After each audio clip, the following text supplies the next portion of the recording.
Salam, hər vaxtınız xeyir.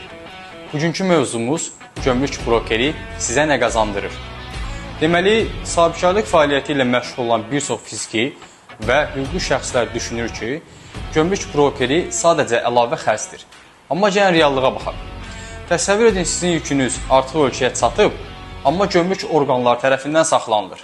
Səbəb, sənədlərdə uyğunsuzluq, sertifikat çatışmazlığı və mal xarici iqtisadi fəaliyyət nomenklaturası üzrə düzgün təsdiqatlandırılmayıb. Nəticə isə çox sadədir. Gecikmə halları və əlavə gömrük xərcləri. Bəs gömrük brokeri nə edir?